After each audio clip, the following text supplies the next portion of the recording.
Adventure 7. The Crooked Man. One summer night, a few months after my marriage, I was seated by my own hearth, smoking a last pipe and nodding over a novel, for my day's work had been an exhausting one. My wife had already gone upstairs, and the sound of the locking of the hall door some time before told me that the servants had also retired. I had risen from my seat and was knocking out the ashes of my pipe, when I suddenly heard the clang of the bell. I looked at the clock. It was 11:45. This could not be a visitor at so late an hour. A patient, evidently, and possibly an all-night sitting. With a wry face, I went out into the hall and opened the door. To my astonishment, it was Sherlock Holmes who stood upon my step. "Ah, Watson," said he, "I hoped that I might not be too late to catch you." "My dear fellow, pray come in." "You look surprised, and no wonder. Relieved, too, I fancy. You still smoke the Arcadia mixture of your bachelor days, then. There's no mistaking that fluffy ash upon your coat. It's easy to tell that you have been accustomed to wear a uniform, Watson. You'll never pass as a purebred civilian as long as you keep that habit of carrying your handkerchief in your sleeve. Could you put me up tonight?" "With pleasure." "You told me that you had bachelor quarters for one, and I see that you have no gentleman visitor at present. Your hat stand proclaims as much." "I shall be delighted if you will stay." "Thank you. I'll fill the vacant peg, then. Sorry to see that you've had the British workman in the house. He's a token of evil. Not the drains, I hope?" "No, the gas." "Ah, he has left 2 nail marks from his boot upon your linoleum, just where the light strikes it. No, thank you. I had some supper at Waterloo, but I'll smoke a pipe with you with pleasure." I handed him my pouch, and he seated himself opposite to me and smoked for some time in silence. I was well aware that nothing but business of importance would have brought him to me at such an hour, so I waited patiently until he should come round to it. "I see that you are professionally rather busy just now," said he, glancing very keenly across at me. "Yes, I've had a busy day," I answered. "It may seem very foolish in your eyes," I added, "but really I don't know how you deduced it." Holmes chuckled to himself. "I have the advantage of knowing your habits, my dear Watson," said he.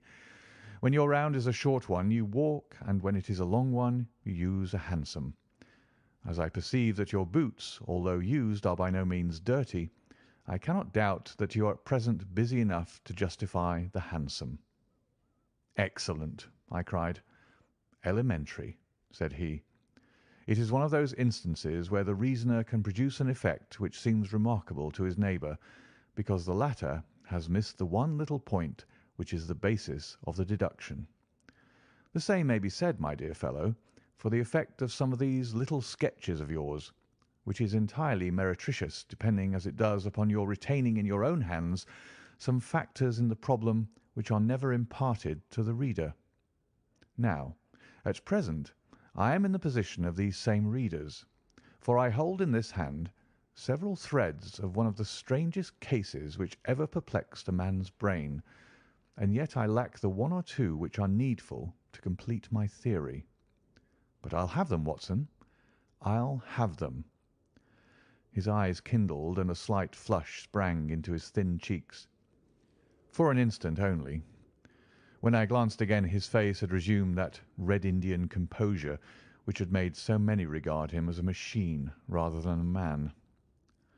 "The problem presents features of interest," said he. "I may even say exceptional features of interest. I have already looked into the matter, and have come, as I think, within sight of my solution.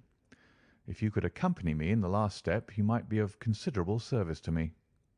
"I should be delighted." "Could you go as far as Aldershot to-morrow?"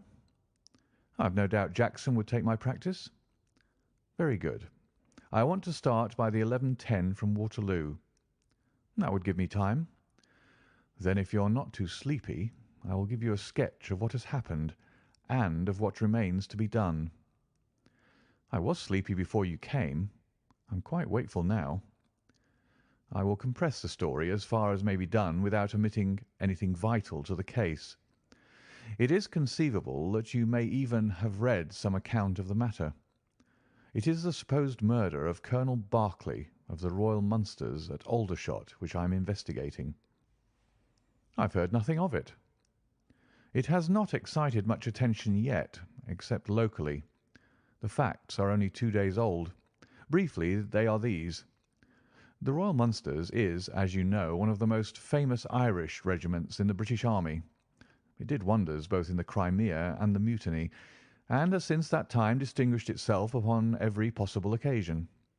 It was commanded up to Monday night by James Berkeley, a gallant veteran who started as a full private, was raised to commissioned rank for his bravery at the time of the Mutiny, and so lived to command the regiment in which he had once carried a musket. Colonel Berkeley had married at the time when he was a sergeant, and his wife, whose maiden name was Miss Nancy Devoy, was the daughter of a former colour sergeant in the same corps. There was, therefore, as can be imagined, some little social friction when the young couple, for they were still young, found themselves in their new surroundings. They appear, however, to have quickly adapted themselves, and Mrs. Berkeley has always, I understand, been as popular with the ladies of the regiment as her husband was with his brother officers. I may add that she was a woman of great beauty, and that even now, when she has been married for upwards of 30 years, she is still of a striking and queenly appearance. Colonel Berkeley's family life appears to have been a uniformly happy one. Major Murphy, to whom I owe most of my facts, assures me that he has never heard of any misunderstanding between the pair.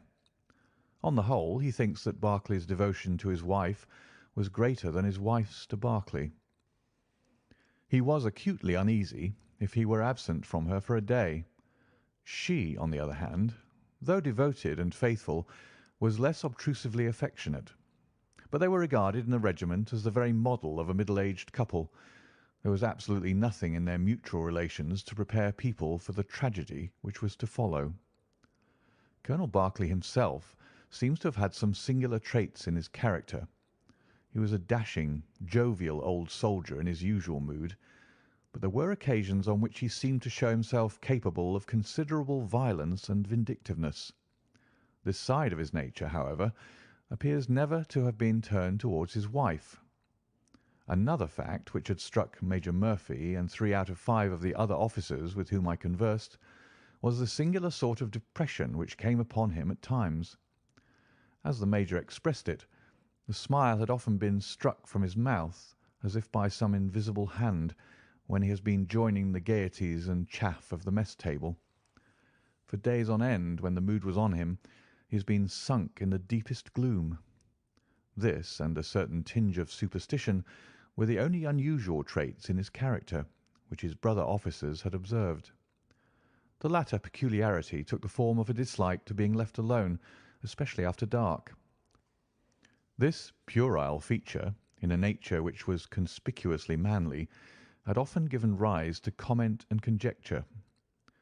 The 1st Battalion of the Royal Munsters, which is the old 117th, has been stationed at Aldershot for some years.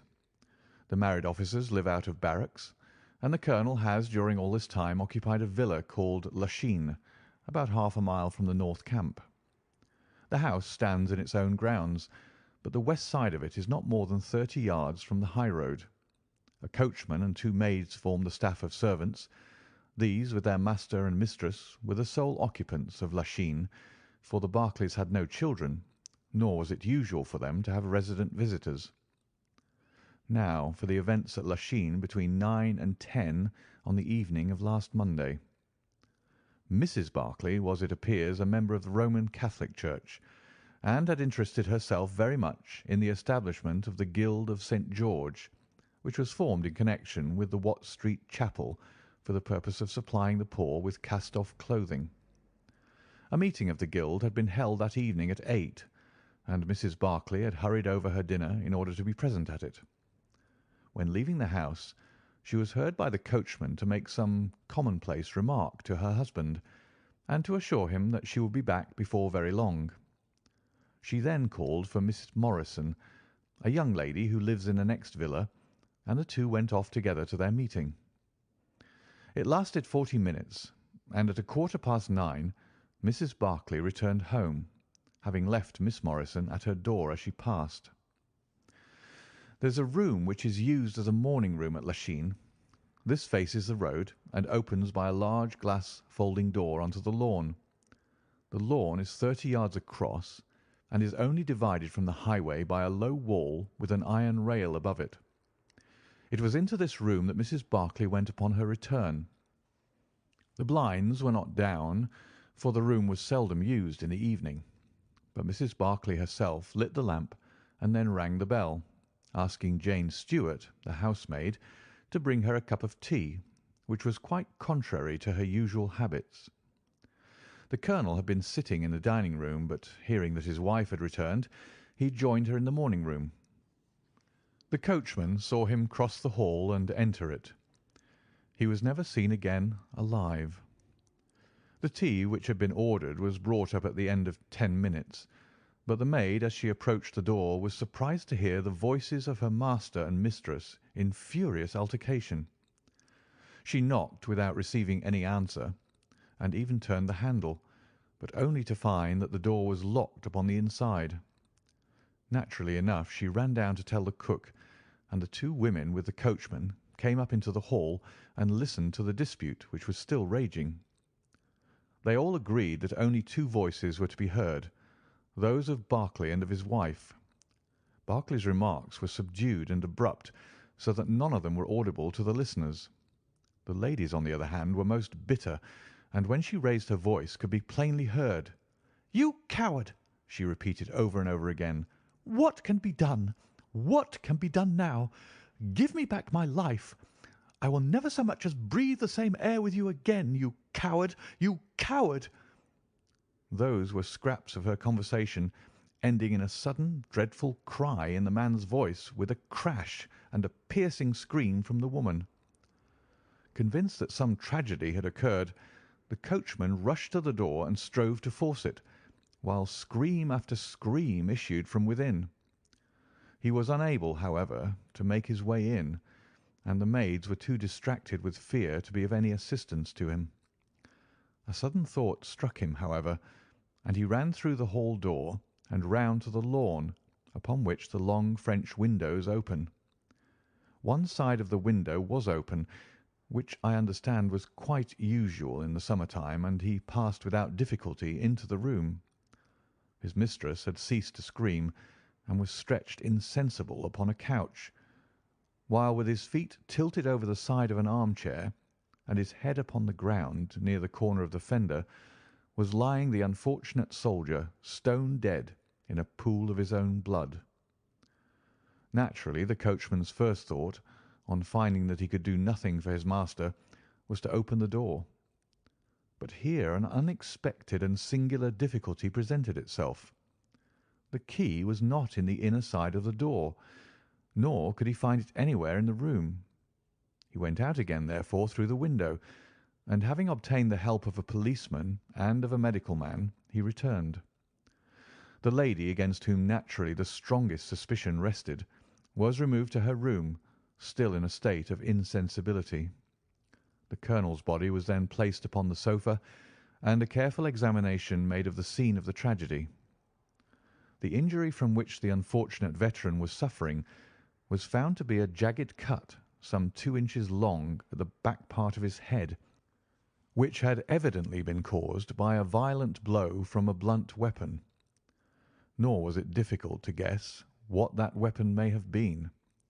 Upon the floor, close to the body, was lying a singular club of hard carved wood with a bone handle. The colonel possessed a varied collection of weapons brought from the different countries in which he had fought, and it is conjectured by the police that his club was among his trophies. The servants deny having seen it before, but among the numerous curiosities in the house it is possible that it may have been overlooked. Nothing else of importance was discovered in the room by the police, save the inexplicable fact that neither upon Mrs. Barclay's person, nor upon that of the victim, nor in any part of the room, was the missing key to be found.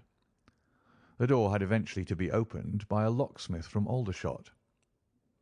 That was the state of things, Watson, when upon the Tuesday morning I, at the request of Major Murphy, went down to Aldershot to supplement the efforts of the police.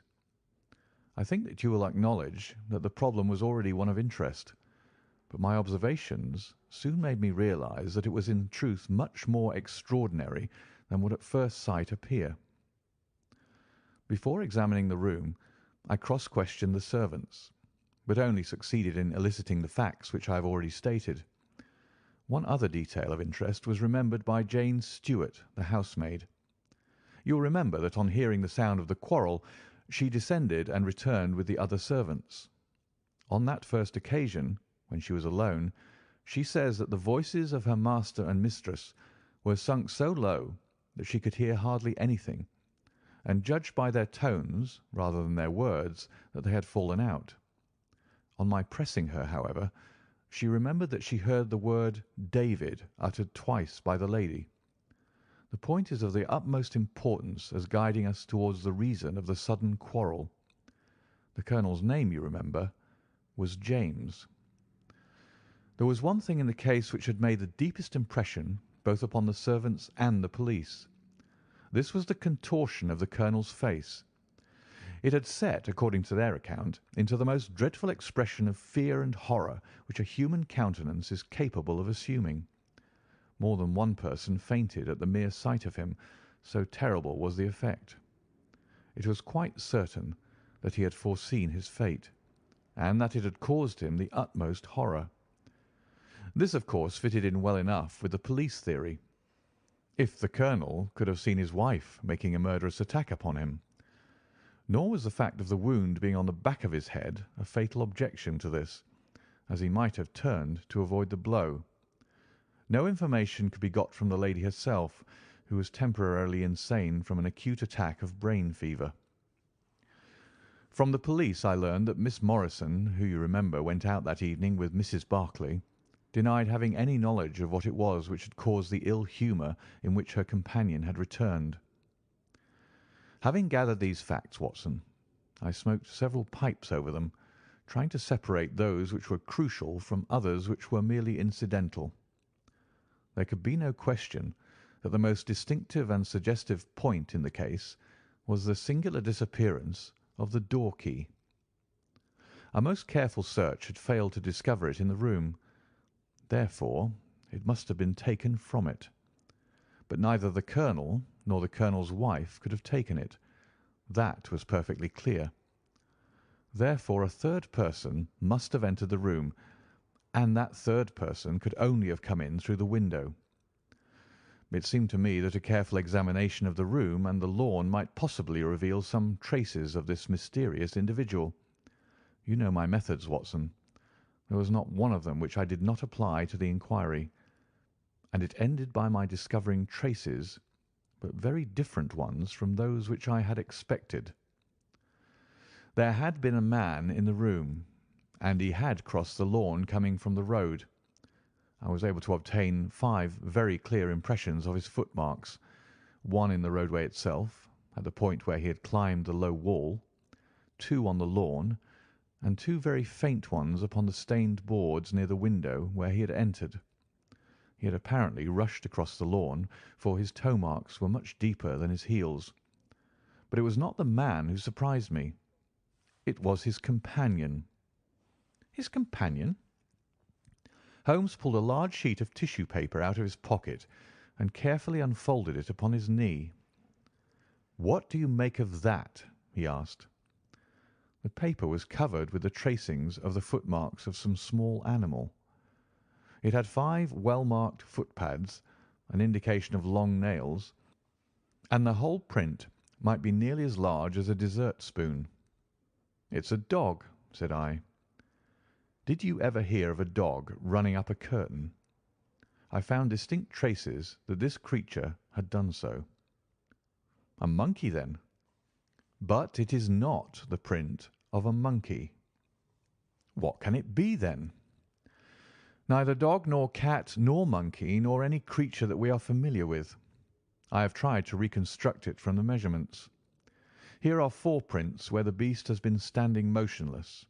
You see that it is no less than 15 inches from forefoot to hind. Add to that the length of neck and head, and you get a creature not much less than 2 feet long, probably more if there is any tail. But now observe this other measurement.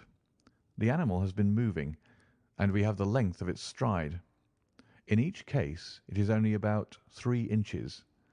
You have an indication, you see, of a long body with very short legs attached to it. It has not been considerate enough to leave any of its hair behind it, but its general shape must be what I have indicated, and it can run up a curtain, and it is carnivorous. How do you deduce that? Because it ran up the curtain. A canary's cage was hanging in the window, and its aim seems to have been to get at the bird. Then what was the beast? Ah, if I could give it a name, it might go a long way towards solving the case. On the whole, it was probably some creature of the weasel and stoat tribe, and yet it is larger than any of these that I have seen. But what had it to do with the crime? That also is still obscure, but we have learned a good deal, you perceive. We know that a man stood in the road looking at the quarrel between the Barclays. The blinds were up and the room lighted. We know also that he ran across the lawn, entered the room, accompanied by a strange animal, and that he either struck the colonel or, as is equally possible, that the colonel fell down from sheer fright at the sight of him and cut his head on the corner of the fender. Finally, we have the curious fact that the intruder carried away the key with him when he left. Your discoveries seem to have left the business more obscure than it was before, said I. Quite so. They undoubtedly showed that the affair was much deeper than was at first conjectured. I thought the matter over, and I came to the conclusion that I must approach the case from another aspect. But really, Watson, I'm keeping you up, and I might just as well tell you all this on our way to Aldershot tomorrow. Thank you. You've gone rather too far to stop.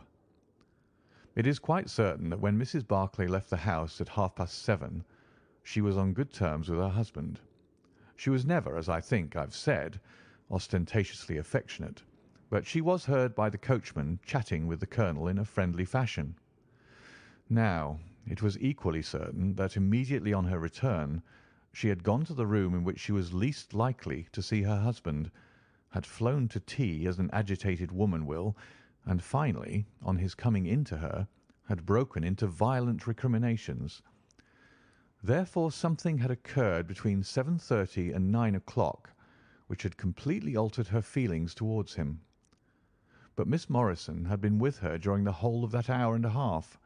It was absolutely certain, therefore, in spite of her denial, that she must know something of the matter. My first conjecture was that possibly there had been some passages between this young lady and the old soldier, which the former had now confessed to the wife. That would account for the angry return, and also for the girl's denial that anything had occurred. Nor would it be entirely incompatible with most of the words overheard. But there was the reference to David, and there was the known affection of the colonel for his wife to weigh against it, to say nothing of the tragic intrusion of this other man, which might of course be entirely disconnected with what had gone before. It was not easy to pick one's steps, but on the whole I was inclined to dismiss the idea that there had been anything between the colonel and Miss Morrison, but more than ever convinced that the young lady held the clue as to what it was which had turned Mrs. Barclay to hatred of her husband. I took the obvious course, therefore, of calling upon Miss M., of explaining to her that I was perfectly certain that she held the facts in her possession, and of assuring her that her friend Mrs. Barclay might find herself in the dock upon a capital charge unless the matter were cleared up. Miss Morrison is a little ethereal slip of a girl, with timid eyes and blonde hair, but I found her by no means wanting in shrewdness and common sense. She sat thinking for some time after I had spoken, and then turning to me with a brisk air of resolution, she broke into a remarkable statement, which I will condense for your benefit. "I promised my friend that I would say nothing of the matter, and a promise is a promise," said she. "But if I can really help her when so serious a charge is laid against her, and when her own mouth, poor darling, is closed by illness, "Then I think I am absolved from my promise.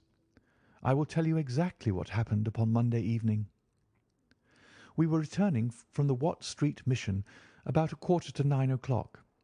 On our way we had to pass through Hudson Street, which is a very quiet thoroughfare. There is only one lamp in it, upon the left-hand side, and as we approached this lamp I saw a man coming towards us with his back very bent and something like a box slung over one of his shoulders. He appeared to be deformed, for he carried his head low and walked with his knees bent. We were passing him when he raised his face to look at us in the circle of light thrown by the lamp, and as he did so he stopped and screamed out in a dreadful voice, "My God, it's Nancy!" Mrs. Barclay turned as white as death, and would have fallen down had the dreadful-looking creature not caught hold of her. I was going to call for the police, but she, to my surprise, spoke quite civilly to the fellow. "I thought you had been dead this 30 years, Henry," said she, in a shaking voice. "So I have," said he, and it was awful to hear the tones that he said it in.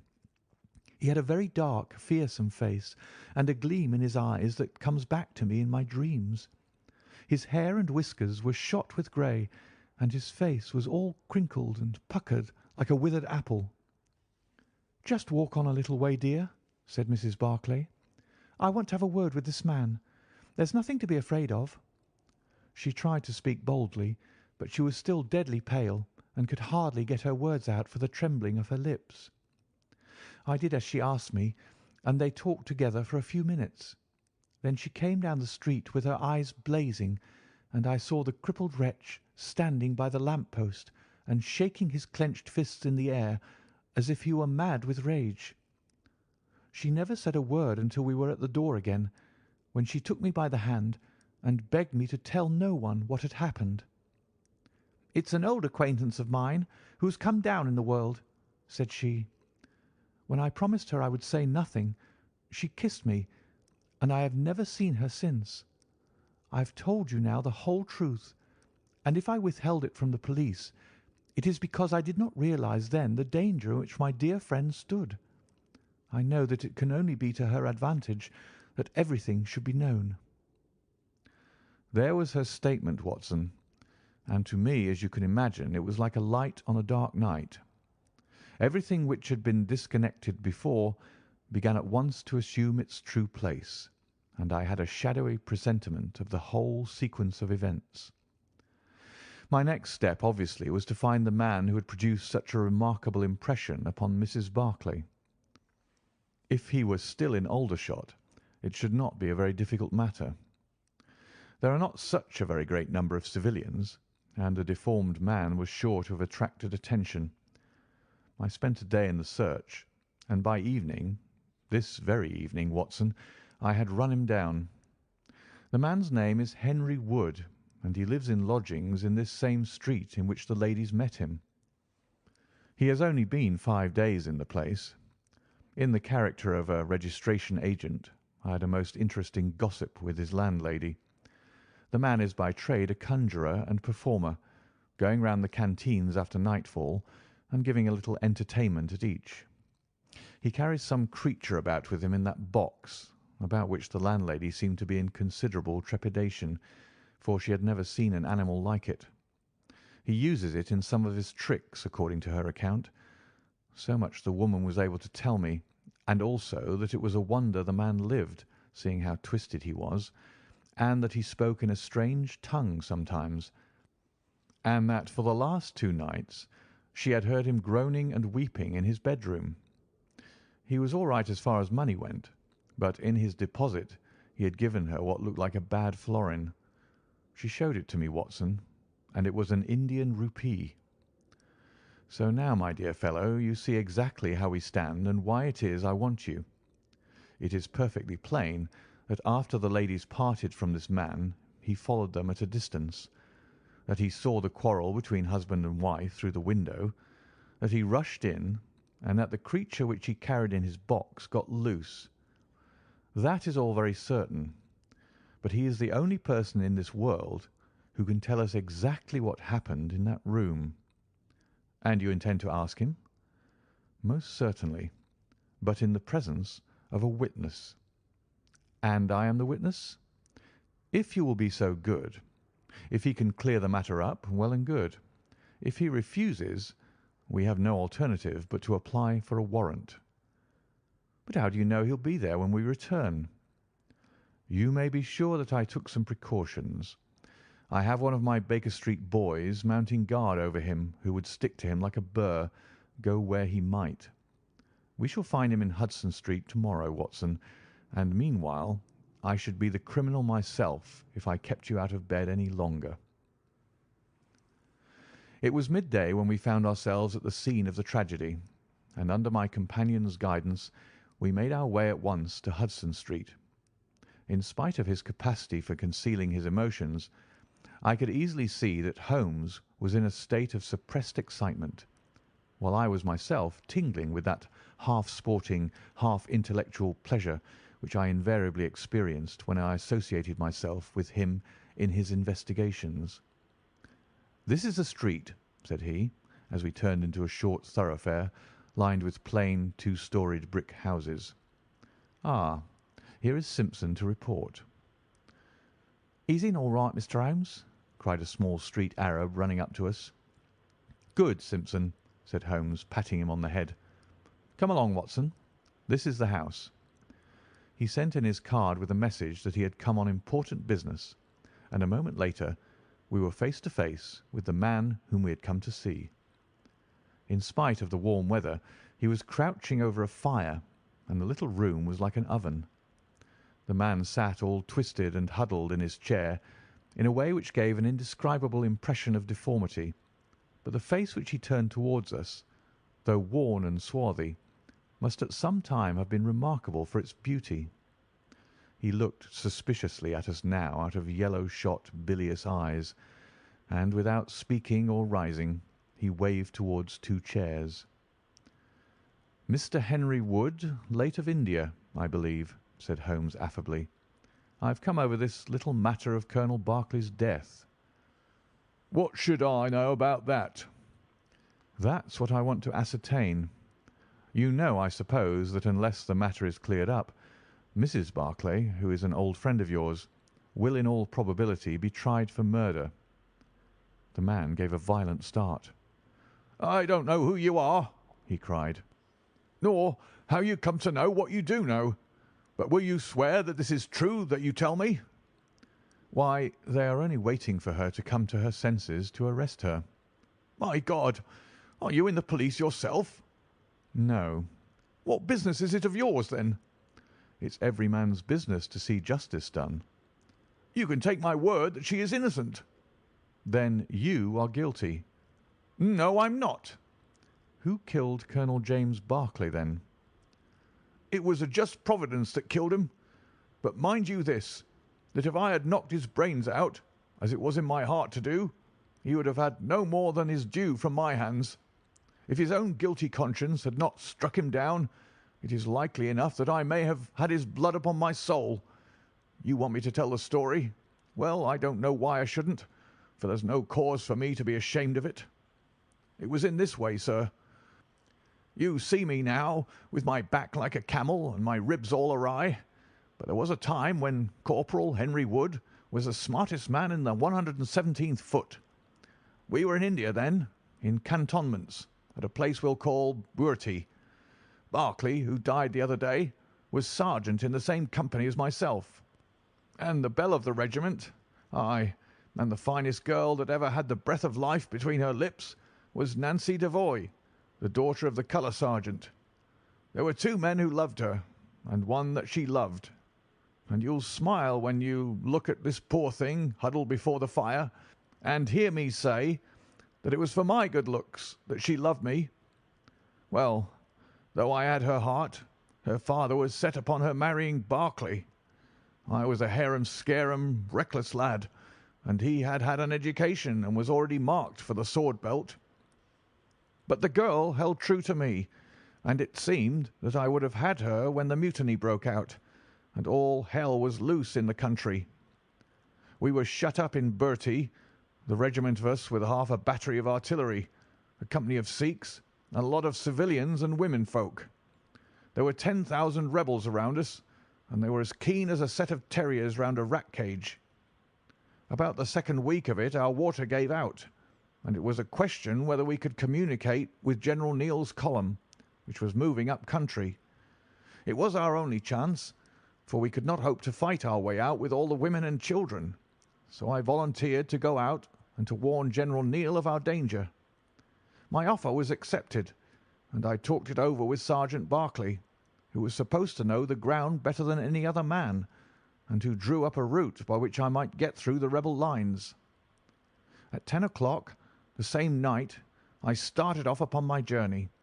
There were 1,000 lives to save, but it was of only one that I was thinking when I dropped over the wall that night.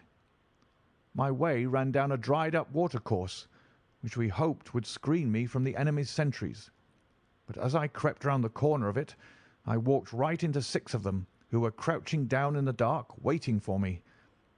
In an instant I was stunned with a blow and bound hand and foot. But the real blow was to my heart and not to my head. For as I came to and listened to as much as I could understand of their talk, I heard enough to tell me that my comrade, the very man who had arranged the way that I was to take, had betrayed me by means of a native servant into the hands of the enemy. Well, there's no need for me to dwell on that part of it. You know now what James Barclay was capable of. Bertie was relieved by Neil next day, but the rebels took me away with them in their retreat, and it was many a long year before ever I saw a white face again. I was tortured and tried to get away, and was captured and tortured again. You can see for yourselves the state in which I was left. Some of them that fled into Nepal took me with them, and then afterwards I was up past Darjeeling. The hill folk up there murdered the rebels who had me, and I became their slave for a time until I escaped. But instead of going south, I had to go north until I found myself among the Afghans. There I wandered about for many a year, and at last came back to the Punjab, where I lived mostly among the natives, and picked up a living by the conjuring tricks that I had learned. What use was it for me, a wretched cripple, to go back to England or to make myself known to my old comrades? Even my wish for revenge would not make me do that. I had rather that Nancy and my old pals should think of Harry Wood as having died with a straight back, than see him living and crawling with a stick like a chimpanzee. They never doubted that I was dead, and I meant that they never should. I heard that Barclay had married Nancy, and that he was rising rapidly in the regiment, but even that did not make me speak. But when one gets old, one has a longing for home. For years I've been dreaming of the bright green fields and the hedges of England. At last I determined to see them before I died. I saved enough to bring me across, and then I came here where the soldiers are, for I know their ways and how to amuse them, and so earn enough to keep me." "Your narrative is most interesting," said Sherlock Holmes. "I have already heard of your meeting with Mrs. Barclay and your mutual recognition. You then, as I understand, followed her home and saw through the window an altercation between her husband and her, in which she doubtless cast his conduct to you in his teeth. Your own feelings overcame you, and you ran across the lawn and broke in upon them." "I did, sir, and at the sight of me he looked as I have never seen a man look before, and over he went with his head on the fender. But he was dead before he fell. I read death on his face as plain as I can read that text over the fire. The bare sight of me was like a bullet through his guilty heart." "And then?" "Then Nancy fainted, and I caught up the key of the door from her hand, intending to unlock it and get help. But as I was doing it, it seemed to me better to leave it alone and get away, for the thing might look black against me, and anyway my secret would be out if I were taken. In my haste I thrust the key into my pocket and dropped my stick while I was chasing Teddy, who had run up the curtain. When I got him into his box, from which he had slipped, I was off as fast as I could run." "Who's Teddy?" asked Holmes. The man leaned over and pulled up the front of a kind of hutch in the corner. In an instant out there slipped a beautiful reddish-brown creature, thin and lithe, with the legs of a stoat, a long thin nose, and a pair of the finest red eyes that ever I saw in an animal's head. "It's a mongoose!" I cried. "Well, some call them that, and some call them ichneumon," said the man. "Snake-catcher is what I call them, and Teddy is amazing quick on cobras. I have one here without the fangs, and Teddy catches it every night to please the folk in the canteen. Any other point, sir?" "Well, we may have to apply to you again if Mrs. Barclay should prove to be in serious trouble." "In that case, of course, I'd come forward."